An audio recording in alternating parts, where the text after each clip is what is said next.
మీకు డైరెక్ట్గా ప్రశ్నిస్తున్నాను. మీకు దమ్ముంటే ఎక్కడ చర్చకు వస్తారో చెప్పండి, నేను వస్తాను. జగన్మోహన్ రెడ్డి గారు ఏం చేశారు? ఆ కేంద్ర ప్రభుత్వంలో ఉన్నటువంటి ఇన్ఫ్రాస్ట్రక్చర్ మంత్రిని పిలిచి ఆయనకి నచ్చజెప్పి ప్రధానమంత్రికి చెప్పి 7,000 కోట్ల రూపాయలు స్ట్రైట్ గా తొందరగా సిటీ నుంచి ఎయిర్పోర్ట్ కు చేరడానికి అవసరమైన రోడ్ ని ఓరల్ గా అనౌన్స్ చేయించారు. అరే ఈ ప్రభుత్వం ఏర్పడి 2 సంవత్సరాలు అయింది. ఇసుమంతైనా అది కదిలిందా? ఈ ప్రాంతం పట్ల మీకు ఉన్నటువంటి శ్రద్ధ నేను చెప్పదలుచుకున్నాను. దీంట్లో ఎయిర్పోర్ట్ ప్రైవేట్ పీపుల్ కట్టేస్తున్నారు, అది యాక్షన్ చేయడమే తప్ప చూసినట్టు యాక్షన్ చేయడం, మీరు ఇన్స్ట్రక్షన్స్ ఇచ్చినట్టు మీరే ఇంజనీరింగ్ సూపర్వైజర్ లాగా యాక్షన్ చేయడమే చేస్తారు. కానీ 20 కోట్ల జనాభా కలిగినటువంటి విశాఖపట్నం పౌరులకు ఇబ్బంది కలుగుతుంది, అవసరమైన రోడ్డు కేంద్ర ప్రభుత్వం ప్రకటించింది, ప్రారంభించే పని చేయాలన్నటువంటి ఇంకిత జ్ఞానం మీకు ఉందా? ఏ స్టేజ్లో ఉంది ఇప్పుడు అది? అందుకే మొత్తం పట్టణం అంతా దాన్ని వ్యతిరేకిస్తున్నారు. ఎయిర్పోర్ట్ వల్ల మాకేం సౌకర్యం లేదన్నటువంటి భావనకు వచ్చారు. దీనికి మీరు రెస్పాన్సిబిలిటీ మీది కదా. ఎప్పుడు మీరు ఇలాగే చేస్తుంటారు.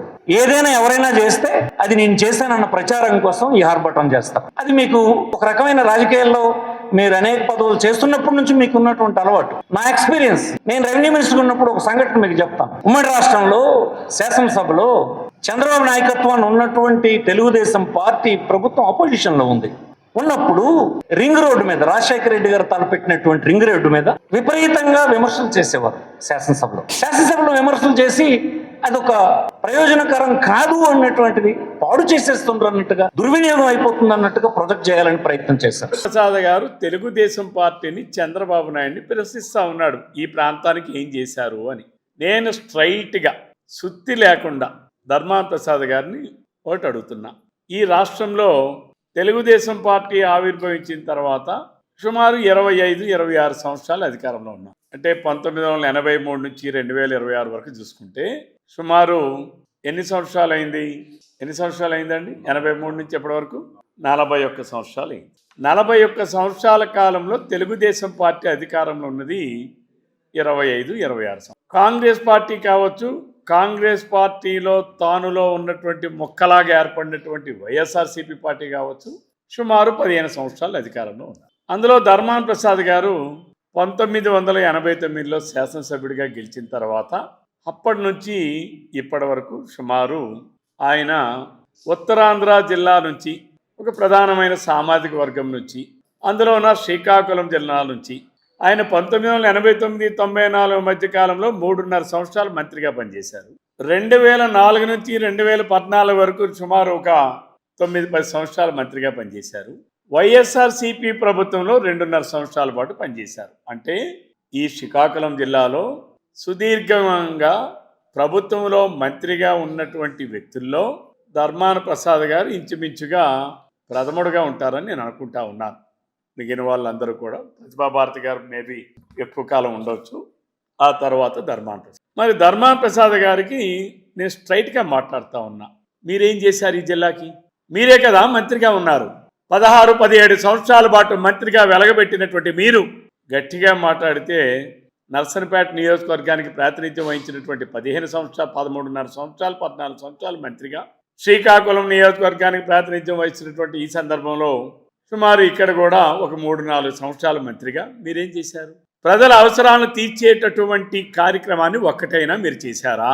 ఈరోజు నువ్వు తెలుగుదేశం పార్టీని, చంద్రబాబు నాయుడు గారిని విమర్శించేటటువంటి నైతిక అర్హత ఈ శ్రీకాకుళం జిల్లాలో మంత్రులుగా వెలగబెట్టినటువంటి మీకు కానీ, మీ అన్నగారికి కానీ, ఇంకోరికి కానీ ఉందా? భోగాపురం ఎయిర్పోర్ట్ కోసం మీరు మాట్లాడుతుంది ఏంటి? భూసేకరణ, భూమిని మీరు సేకరించారా? ఇంతకన్నా నీచమైన అబద్ధం ఇంకోటి ఉందా ధర్మాన ప్రసాద్ గారు?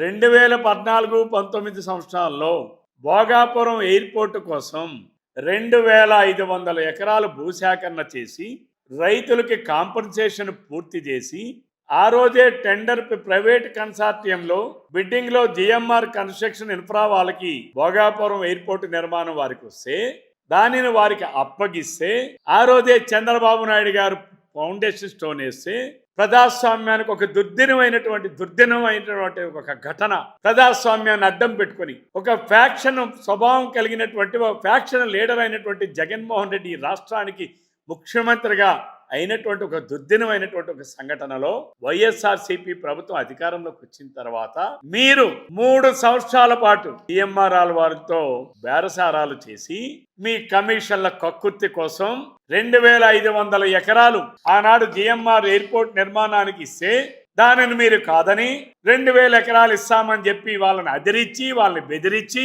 చంద్రబాబు నాయుడు గారు వేసిన పునాది రాయిని కాదని మళ్ళీ మీరు ఒక 3 సంవత్సరాల తర్వాత 2023లో పునాది రాయి వేస్తే జనం మర్చిపోయారు అనుకుంటున్నారా?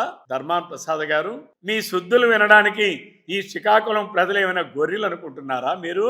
అంటే మీరు పదవుల్లో ఉన్నప్పుడు ఒక మాట్లాడి, పదవుల్లో లేనప్పుడు ఒక మాట్లాడి, మేమే చేశామని ప్రబల్గాలు ఉత్తర కుమారుడు ప్రగల్భాలు పలికితే నమ్మే స్థితిలో జనం ఉన్నారనుకుంటున్నారా? ఉత్తరాంధ్రకి మీరేం చేశారు? నేను ధర్మాన ప్రసాద్ గారికి సూటిగా ప్రశ్నిస్తున్నాను. శ్రీకాకుళం జిల్లాలో వంశధార స్టేజ్ 2 ప్రాజెక్టు నిర్మాణం మేము 2019 నాటికి 2019 మే 30వ తారీఖు నాటికి రాష్ట్రంలో జగన్మోహన్ రెడ్డి ముఖ్యమంత్రి అయ్యే నాటికి 90% పనులు పూర్తి చేసి మీకు అప్పచెప్తే 92% పనులు పూర్తి చేసి మేము అప్పచెప్తే 5 సంవత్సరాలు 2.5 సంవత్సరాలు మీ అన్నగారు ఉప ముఖ్యమంత్రిగా ఉన్నారు, 2.5 సంవత్సరాలు మీరు మంత్రిగా ఉన్నారు. చేశారా? నేను అడుగుతా ఉన్నాను. మీకు డైరెక్ట్గా ప్రశ్నిస్తున్నాను. మీకు దమ్ముంటే ఎక్కడ చర్చకు వస్తారో చెప్పండి, నేను వస్తా.